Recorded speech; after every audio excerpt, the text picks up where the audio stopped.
Bonsoir, bonsoir à tous, bonsoir à toutes. C'est avec un très, très grand plaisir que j'accueille aujourd'hui Daniel Tissambou. Bonsoir Daniel. Bonsoir, bonsoir Charlotte, bonsoir à toutes les femmes smart online que vous êtes. Bonsoir, comment tu vas aujourd'hui?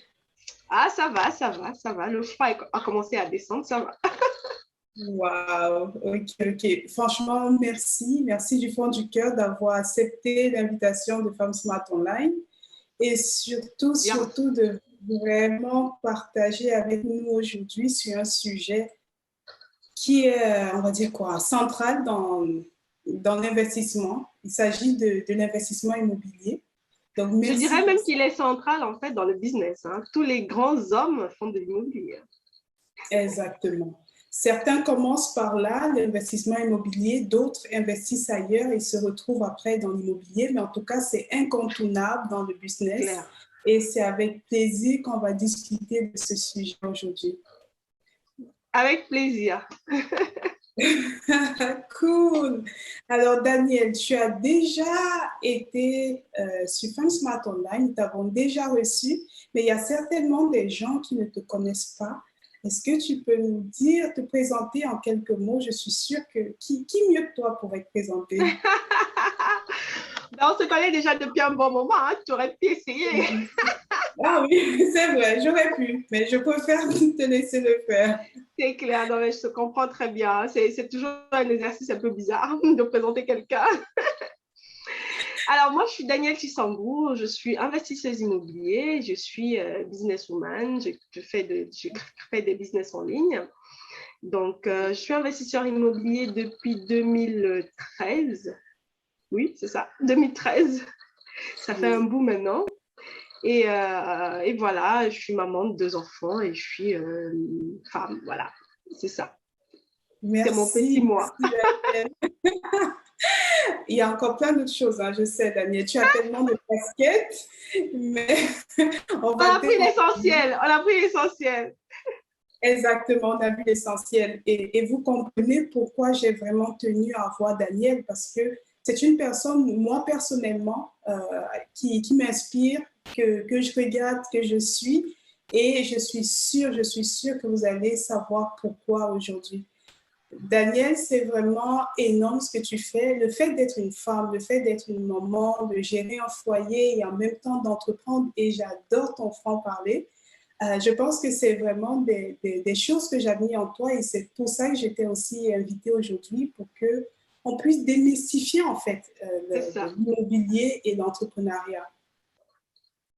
En tout cas, merci en tout cas de m'inviter. Et comme ma mère me le disait déjà quand j'étais petite, hein, une femme a minimum 3 casquettes, c'est-à-dire elle est femme au foyer, c'est-à-dire mère avec un mari et un foyer.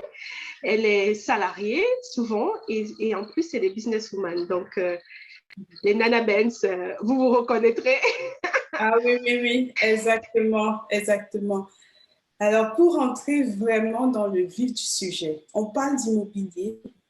Est-ce qu'il faut être millionnaire ou presque pour investir dans l'immobilier? Est-ce que c'est quelque chose qui est abordable pour toutes les femmes? Alors, déjà, millionnaire ou presque, je suis encore loin du million. Peut-être que si je vends tout mon patrimoine, peut-être qu'on s'approcherait, mais pour l'instant, ce n'est pas le cas. Je suis loin d'avoir le million sur mon compte. Donc, non, il ne faut pas être millionnaire.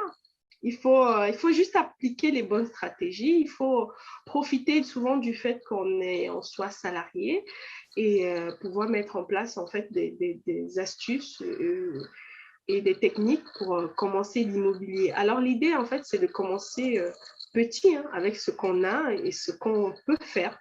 Il ne faut pas voir grand tout de suite parce que ça peut très vite mettre mal à l'aise. Voilà. Oui, exactement.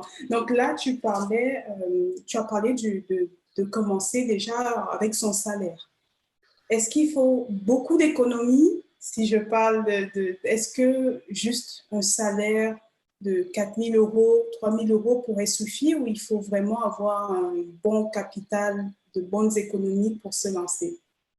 Alors, moi, quand je me suis lancée en 2013, il fallait juste être salarié, c'est-à-dire quoi?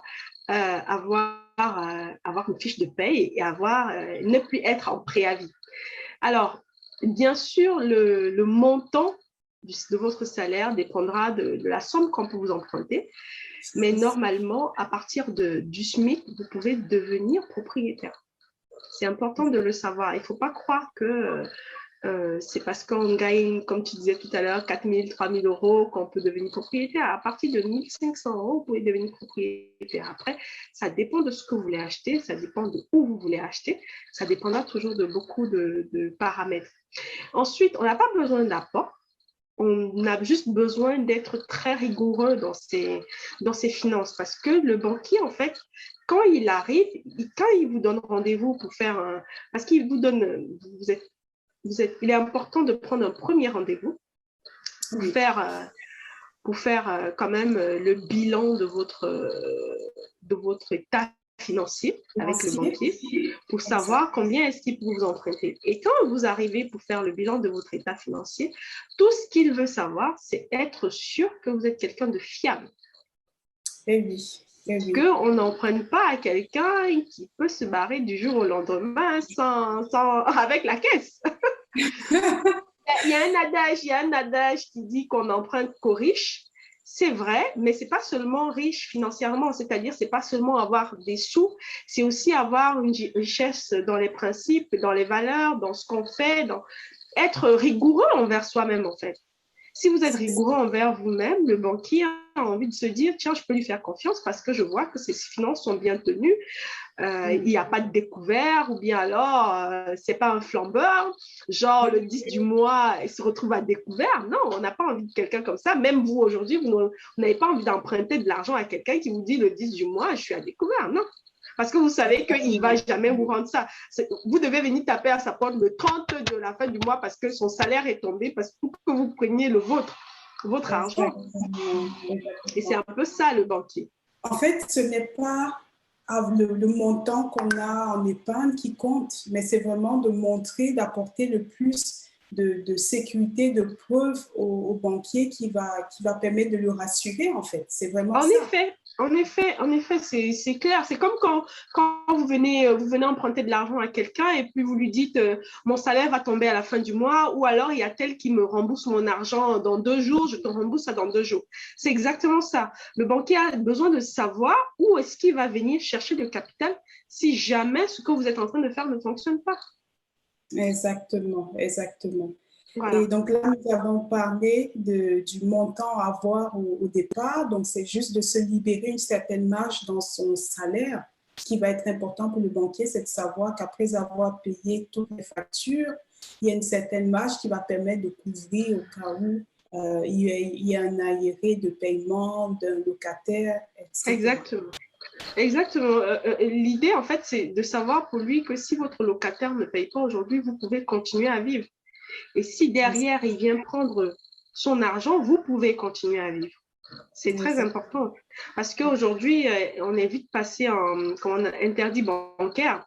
Et les interdits bancaires aujourd'hui, les banques, elles n'aiment pas ça parce qu'elles ne sont pas obligées de vous faire payer parce que l'État, souvent, dit oui, si vous lui prenez ça, elle ne peut plus vivre et tout. Donc, pour eux, ce n'est pas intéressant d'avoir quelqu'un qui va être en interdit bancaire et ils vont perdre des sous.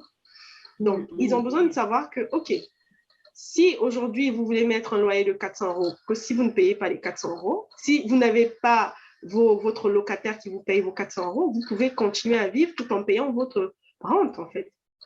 Votre mensualité de crédit. OK, super. Alors, Danielle, pour vraiment des débutants, là, nous sommes en train de parler à une femme vraiment complètement débutante. Quelles sont, à ton avis, les 5 choses, je parle de 5, peut-être qu'il y en a plus, mais parlons de 5 choses. Les 5 choses à savoir avant de se lancer dans l'immobilier, avec ton expérience, avec ce que tu as vécu, qu'est-ce que tu dirais pour toi, quelles sont les 5 choses à savoir avant de se lancer? Alors, déjà, il faut bien se connaître. Il faut se connaître soi. Ça, c'est la base de tout. Hein. C'est la base de tout. C'est-à-dire quoi? Quand vous vous connaissez, vous savez ce que vous pouvez supporter et ce que vous ne pouvez pas supporter.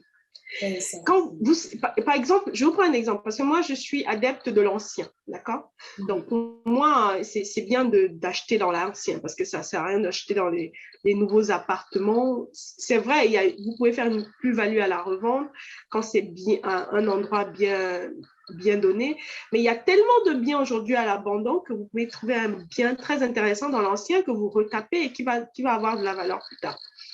Donc, il est important de se connaître dans la mesure où vous pourrez supporter les travaux, les retards sur travaux, les locataires qui ne payent pas. Non, mais c'est important parce que il y a des jours où vous pouvez avoir le stress, mais ne pas savoir prendre sur soi le moindre petit stress, c'est-à-dire partir directement dans les tours, à crier sur tout le monde, surtout si vous êtes salarié. Si vous êtes salarié et que vous avez un problème avec votre appartement, je vous assure, ça va se sentir au travail direct, vous allez crier sur tout le monde.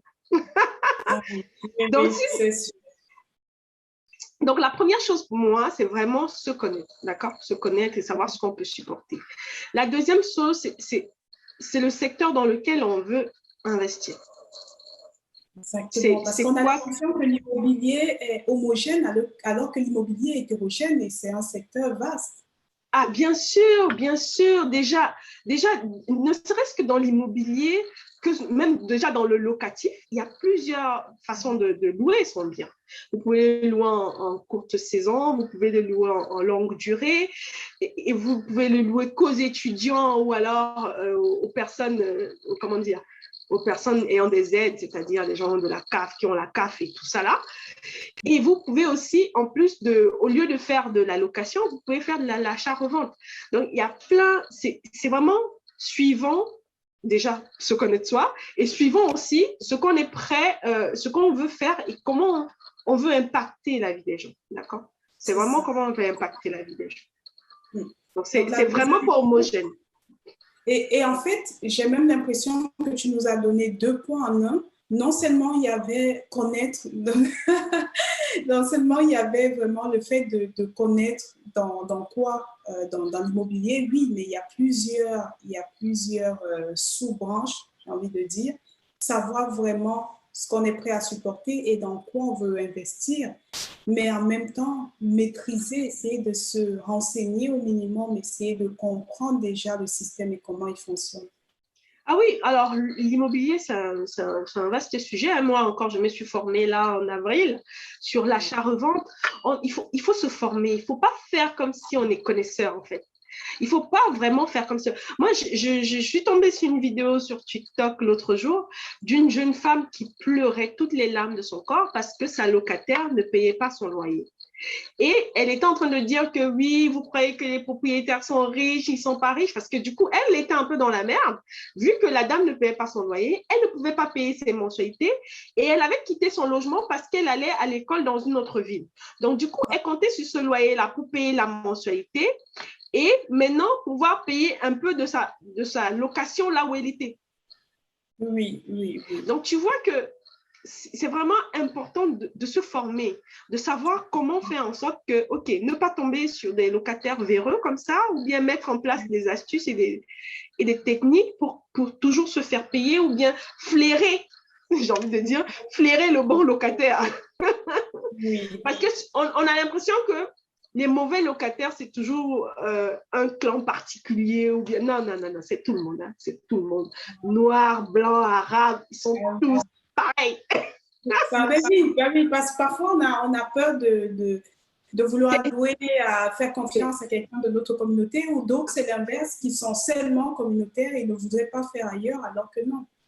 C'est faux, c'est complètement faux. Je vous assure, ce n'est pas destiné à une région particulière. Non, c'est tout le monde qui est pareil. C'est tout le monde. Et souvent même, on a l'impression que c'est peut-être les hommes. Les femmes aussi ne payent pas leur loyer. Et là, en l'occurrence, c'était une femme de 40 ans qui refusait de payer son loyer à une jeune fille de 28 ans qui était en train de faire ses études. Donc, vraiment, il faut savoir. C'est pour ça que je disais, il faut se former. Se former tout le temps. Être avec des gens qui font la même chose que vous pour savoir ce que vous pouvez faire différemment pour éviter certaines choses qui pourraient vous rendre la vie vraiment difficile. Difficile, d'accord, merci. Donc là, nous sommes à 3, 4. Alors, nous sommes à trois, je crois, parce que j'ai dit se connaître, savoir où on veut investir, se former, voilà. Et alors, savoir où investir et savoir quelle sorte d'investissement on veut faire. Donc, par exemple, là, je t'ai dit location courte durée, location longue durée, achat-revente. Donc, parmi ces trois-là, la façon d'acheter n'est pas la même. La façon d'acheter n'est pas la même. Je te prends un exemple. Moi, j'ai un immeuble de 4 appartements et l'immeuble, je l'ai vraiment acheté très, très bas parce que il fallait tout refaire. Ça, c'était vraiment, on appelle ça un immeuble de rapport. Cette façon d'investir-là, c'est pour éviter que quand vous avez un loyer qui ne tombe pas, que vous soyez en difficulté parce que les autres loyers vont combler. Et aussi, la bonne affaire se fait à l'achat et non à la vente. Donc, si vous avez décidé de faire... Pardon? Ça, c'est important. Même, je le dis souvent, même dans la vente en ligne, parfois, on a l'impression qu'on gagne lorsqu'on vend, alors que non, ton bénéfice, tout ton gain se fait lorsque tu achètes. C'est ça, exactement. Ton bénéfice, en fait, c'est pour montrer que tu as calculé à l'avance. Oui, oui. Voilà, tu t'es pas dit, OK, je vais acheter, même si j'achète jusqu'à 150, je vais vendre à 170, je vais me faire 20 K. Non, si tu peux acheter jusqu'à 150, essaye même d'acheter à 110. Et tu fais tout pour gratter le maximum possible. Parce que plus tu grattes, plus ta marge de sécurité sera importante. Donc, quand vous décidez, par exemple, de faire de l'immeuble de rapport, c'est pour que si vous avez 2 locataires qui ne payent pas, le reste puisse combler au moins vos charges, c'est-à-dire votre mensualité de crédit pour faire la balance, mensualité de crédit et la taxe foncière. Alors, beaucoup de gens, quand ils se lancent dans l'immobilier, ils oublient souvent les taxes foncières. Oui, oui. Et ça, ce n'est pas que dans l'immobilier, peu importe le business, certains négligent beaucoup l'aspect comptabilité et l'aspect taxe. Oui. C'est ça. Donc, moi, quand je vois souvent les gens, ils disent oui, OK, j'achète tata, les frais de notaire nous font ça, ma mensualité de crédit sera ça pendant 6 mois et après, je revends. La taxe foncière, vous allez la payer. Vous allez payer la taxe foncière. Donc, il est important. Souvent, alors, on peut payer à l'achat la taxe foncière, mais si vous faites 1 an, 2 ans dans un bien, vous allez continuer à payer. Donc, ça, il ne faut pas oublier. Donc, si vous achetez un bien où la taxe foncière est super chère, vous allez casquer. Vous allez vous rendre compte après parce que vous ne l'aurez pas calculé. Exactement. Donc, quand on sait dans quel système immobilier on veut investir, on achète aussi différemment. Mais, par exemple, l'achat-revente. Je te prends un exemple de l'achat-revente. La location, c'est bien d'acheter bas, d'accord? C'est bien d'acheter bas. Alors, l'achat-revente, ce n'est pas forcément ça. Parce que l'achat-revente, autant quand vous achetez en location, vous allez peut-être vendre à des investisseurs. Par exemple, mon immeuble de rapport, je vais le vendre à un investisseur, ça c'est sûr.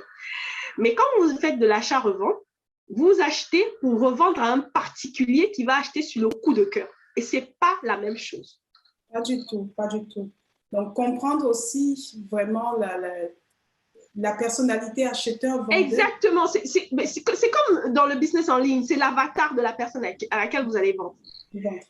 Si tu sais que tu vas vendre à quelqu'un qui a un coup de cœur, il va te dire toujours, si vous regardez un peu Stéphane Plaza, il va te dire le prix au coup de cœur est de ça.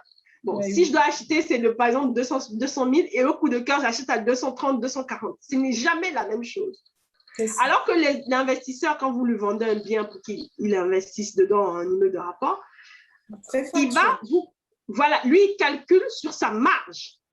Oui. Il veut faire du 10%. Si vous vendez un bien à 10%, il prend. Après, il se dit, OK, je vais augmenter les loyers au fur et à mesure, mais je veux mes 10%. Oui, exactement. Wow. Donc, c'est vraiment important. Et le 5e point, j'avais envie de mettre les taxes, mais est-ce que tu as un autre point où tu mettrais les taxes là-dedans? C'est un point tellement intéressant que tu as mentionné. Alors, ça dépend, comme je te disais tout à l'heure, ça dépend vraiment dans quoi on veut investir, dans quel style immobilier on veut investir. par exemple, si tu es dans la location d'immeubles de rapport, tu as la taxe foncière. Après, la taxe d'habitation, c'est les locataires qui payent, mais tu as la taxe foncière. Si c'est location courte durée, c'est toi qui payes la taxe d'habitation. Tu vois, il y a vraiment des nuances à faire. Exactement. Non, mais je parlais des 5 points à savoir avant de se lancer dans l'immobilier. Est-ce que tu veux mentionner? D'accord. Donc, le cinquième point, OK, le cinquième point, donc le cinquième, on est sur les taxes, d'accord? Donc, on se met sur les taxes. Il faut savoir comment dire, la taxe par rapport à la ville dans laquelle vous achetez. Oui. Moi, je vis, par exemple, dans une ville, je vis sur Cergy, et la taxe d'habitation, c'est pas grand-chose. Là où j'ai acheté mon immeuble de rapport, la taxe d'habitation, elle est super haute parce que là-bas, il n'y a pas beaucoup d'emplois.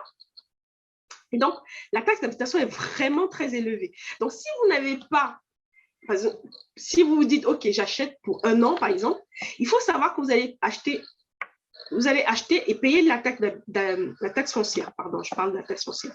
Donc, quand vous payez la taxe foncière, vous devez défalquer ça de votre gain final pour savoir de votre marge finale pour savoir si vous êtes rentable ou pas.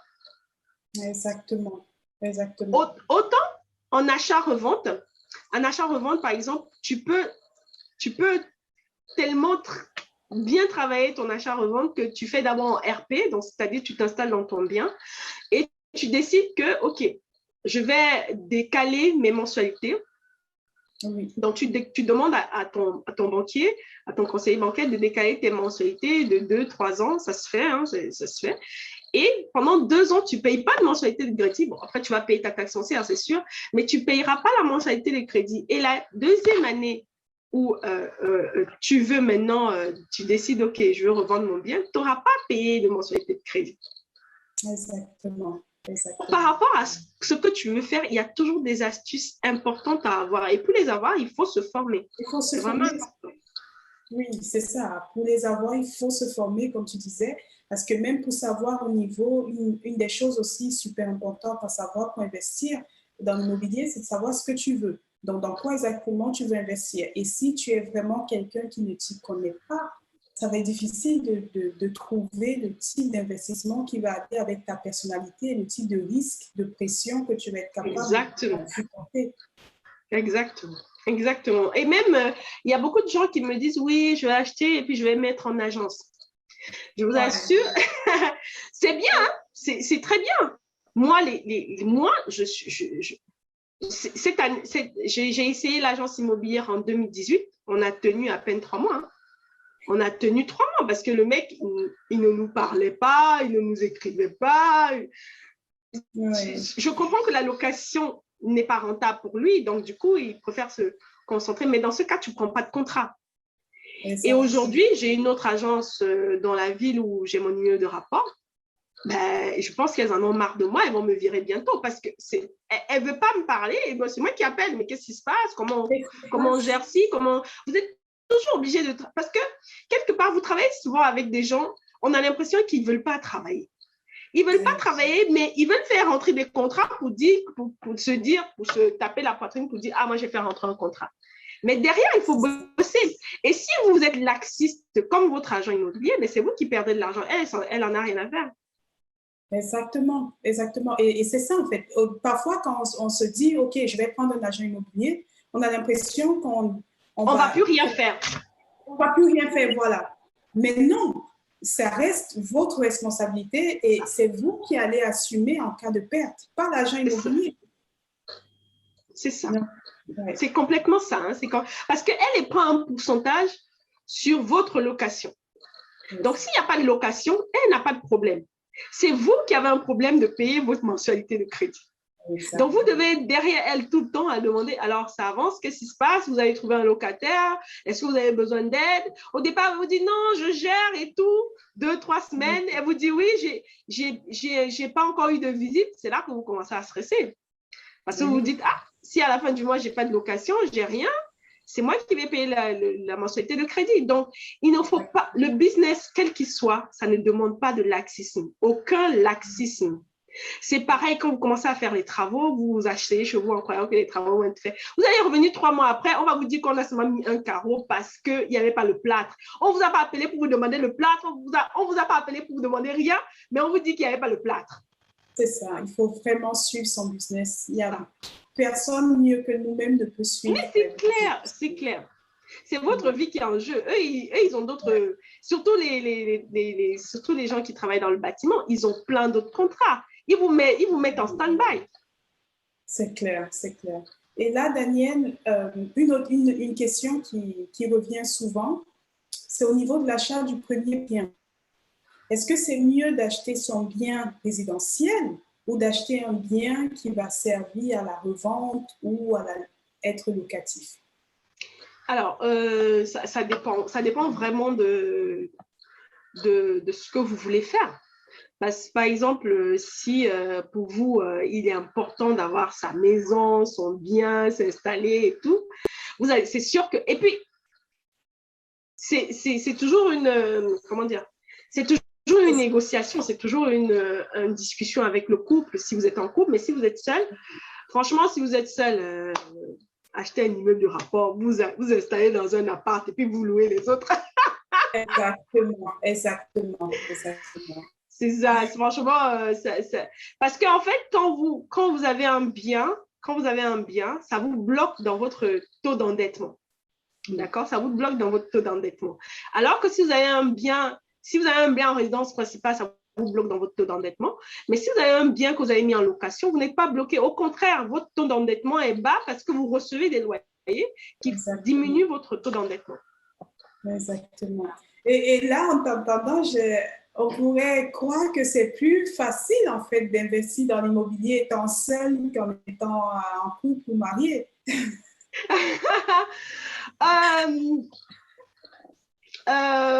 Je sais pas. J'ai pas testé seul, mais je sais que quand vous êtes une femme et que vous devez porter, comment dire, le lourd fardeau d'introduire le business dans le couple, oui. Ça peut être compliqué. C'est vrai. Ça peut être compliqué. Alors que si vous êtes seul, vous faites un peu ce que vous voulez.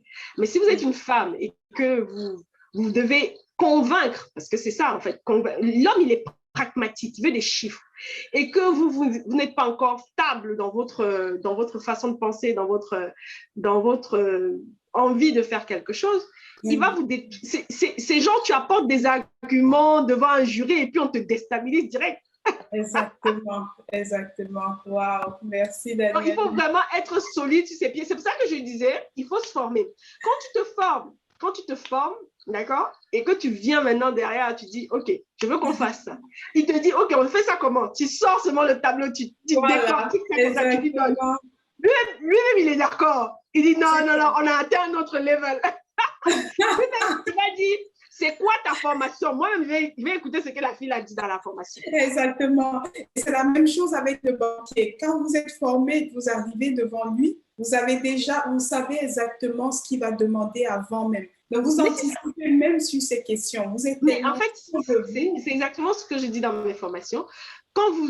Le banquier, il va vous donner une liste de choses. Après, ça dépend même du conseiller bancaire, d'accord? Parce que dans la banque, vous avez le conseiller bancaire, c'est-à-dire celui qui est un peu en bas de l'échelle. Vous avez le gestionnaire de patrimoine et vous avez le directeur. Donc, ça dépend de la personne qui va vous recevoir. Souvent, il vous donne une liste aléatoire comme ça. Et quand vous arrivez, ils disent, il fallait aussi ça, il fallait aussi ça, il fallait aussi ça. Alors que quand vous avez pris la formation, vous êtes préparé, vous savez ce qu'il faut. Donc, vous savez que même si derrière, je prends un exemple, si votre salaire n'est pas très haut, vous lui dites, OK, j'ai de l'argent, j'ai des comptes d'épargne, j'ai des assurances vie où j'ai beaucoup d'argent. Voici les listings, les relevés de mes assurances vie où j'ai de l'argent. Avec ça, vous pouvez soulever un bateau. Oui. Vous soulevez le bateau, il va se dire, ah ouais, c'est vrai qu'elle gagne 1500, mais elle a la tête sur les épaules et sait ce qu'elle veut. Exactement. Elle a des assurances vie qui ont beaucoup. Et quand il va vous dire, OK, prenez cet argent, investissez-le, mettez-le en apport pour payer le notaire ou vos travaux, vous lui dites non. Moi, je préfère vous mettre ça dans un compte bloqué. Je vous donne ça, vous mettez ça dans vos banques, dans un compte bloqué. il sait qu'il va trader avec ton argent comme pas possible. Et là, tu montes encore plus dans son estime. C'est important. Exactement. Et là, on a plus de crédibilité qu'une personne qui a 2 fois plus de salaire que nous, en fait. Bien sûr. Parce que vous pouvez avoir des gens qui ont des gros salaires, mais c'est des flambeurs. Ils sont toujours à découvert. Un gros salaire n'empêche pas de découvert. Hein. Les gens, souvent, qui ont des petits salaires, ils ont l'impression comme ça, en se disant, ah, il a un gros salaire, il doit vivre bien. Il y a des gens qui ont des gros salaires qui galèrent grave. Ils galèrent. Ils n'arrivent même pas à tirer le diable par la queue, comme on dit. C'est un petit salaire et que vous avez fait des investissements qui vous ont rapporté, n'hésitez pas à montrer ça au banquier en lui disant, je sais ce que je veux. Si je veux faire de l'achat-revente, je vais me mettre dans mon appart pendant X mois, Y mois, et voilà, je vous trader mon argent, même si je revends le bien dans 1 an, je vous laisse encore cet argent-là pendant 1 an. Et puis, moi, je fais mes affaires. Parce que vous savez que vous allez récupérer cet argent-là en faisant de l'achat-revente. Donc, c'est des astuces comme ça qu'il faut prendre en compte quand vous voulez faire quelque chose dans l'immobilier. Cool. Daniel, tu as aussi parlé des travaux. Je sais que je discutais avec une amie qui me disait « Ah, j'aime pas faire dans le vieux parce qu'il y a des travaux et il faut les gérer. » Et là, je voulais te demander, est-ce que travaux va forcément avec budget de départ plus important? Parce que on a souvent l'impression que faire dans le vieux ou avoir des travaux à faire, c'est forcément avoir un apport qui doit être beaucoup plus important. Alors, non, parce que alors aujourd'hui, ça peut être un peu différent. Ça veut dire quoi aujourd'hui? Parce qu'avec la crise économique qui nous a frappé un petit peu, les banques sont un peu plus réticentes. Mais à la base, on peut vous faire un apport à 110%, c'est-à-dire notaire, travaux et votre bien, en fait. Donc, oui. L'idée d'avoir de l'apport, franchement, pour moi, j'utilise mon apport pour appâter le banquier. Chacun a son hameçon. Chacun a son hameçon. Quand vous avez de l'argent sur votre compte, vous savez que le banquier ne peut pas vous dire non. Exactement. Mais non, si vous avez fait, par exemple, un devis, parce que pour être sûr que les travaux vont rester, les travaux peuvent toujours un peu dépasser, d'accord? Pour être sûr que les travaux vont rester dans vos cordes, mettez-le dans l'emprunt et vous prévoyez, par exemple, 5 000, 10 000 euros de travaux. Ça dépend bien sûr de votre bien. Il y a des biens où tu ne mettras rien, il y a des biens où tu mettras 1 000, 2 000. Voilà, ça dépend vraiment du bien. Exactement. Parce qu'une fois que vous avez fait le devis avec un artisan, vous lui dites, OK, par rapport à ton devis, là, c'est toi que je prends. Là, il est obligé de respecter son devis. Et vous lui faites les clauses du contrat. Genre, si tu dépasses, si je dépasse, on défalque moins 500 euros par jour. On défalque. Ouais. Lui-même, il sera pressé de terminer. De terminer, c'est ça. Et moi, je lui disais même que, au contraire, ça te reviendrait même plus cher parce que quand tu fais dans l'ancien, tu as une plus grande marge. Alors que quand tu fais dans le nouveau, dans le neuf, tu vas dépenser encore plus. Le bien te reviendra plus cher. Et il y a beaucoup plus de personnes qui veulent se lancer dans cette voie, en fait. Non, mais c'est clair. En fait, je comprends que les travaux fassent peur, mais les gens qui achètent dans le neuf sont souvent attirés par les frais de notaire plus bas. Parce qu'on dit, oui, au lieu de 8%, on vous donne 2-3%. Je vous assure, c'est de l'appâtage. Ce truc. Je disais tout à l'heure, chacun a besoin de son absent. C'est ça. Alors, franchement, si vous achetez, parce qu'il y a des gens, c'est la première des choses qui les intéresse, tu vois. Ils ne se disent pas, OK, je vais acheter un temps, le bien va évoluer parce que le quartier est en train d'évoluer. Lui, il voit frais de notaire 2%.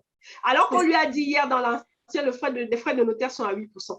Si vous achetez pour ça, c'est qu'on vous a hameçonné comme pas possible. Exactement. Là, vraiment, vous êtes en train d'entrer dans la gueule du loup. Tout simplement parce que quand vous achetez dans le neuf, vous avez le crédit à taux zéro là. Ça aussi, on vous vend ça. Hein. Alors, on vous vend le notaire à 2% et le crédit à taux zéro. Et le problème avec le crédit à taux zéro, c'est que souvent, du coup, vous êtes bloqué dans votre bien. Vous ne pouvez pas le louer. Vous ne pouvez pas le louer, vous l'achetez pour être résident dedans. Parce que le crédit à taux zéro ne permet pas de location tant que vous n'avez pas payé ce crédit. Eh oui. C'est comme si vous prenez un cadeau et puis vous décidez de l'offrir à quelqu'un d'autre alors que vous n'avez pas fini de rembourser le cadeau. Donc, vraiment, attention, hein, c'est pas, on ne dit pas complètement non au crédit à 0%, mais il faut savoir, voilà, quels sont... Voilà. Exactement. Il faut savoir quels sont les trucs qui sont derrière. C'est bien pour la résidence. C'est bien, et encore, parce que je dis c'est bien pour la résidence, mais j'ai un ami qui m'a dit, il habite dans son bien et il n'avait pas l'intention de le louer, mais il dit, voilà, il dit, franchement, en fait, même si c'est votre propre bien, vous ne pouvez pas déménager avant les 5 ans. C'est ça. Donc, si le bien ne vous plaît plus au bout de 2 ans, parce que, je prends un exemple comme ça, parce que, par exemple, tous les autres propriétaires ont mis leur bien en location, vous ne pouvez pas partir tant que les 5 ans ne sont pas arrivés. Exactement. Et vous vous retrouvez avec des gens qui ont acheté dans le neuf et ils sont obligés de louer au black parce qu'ils ont profité du crédit à taux zéro. Après, il y a le Pinel qui fait que, voilà, vous pouvez, là, je parle de la France, hein, vous pouvez acheter et mettre en location. Ça, c'est un autre hameçonnage encore. Bon, genre.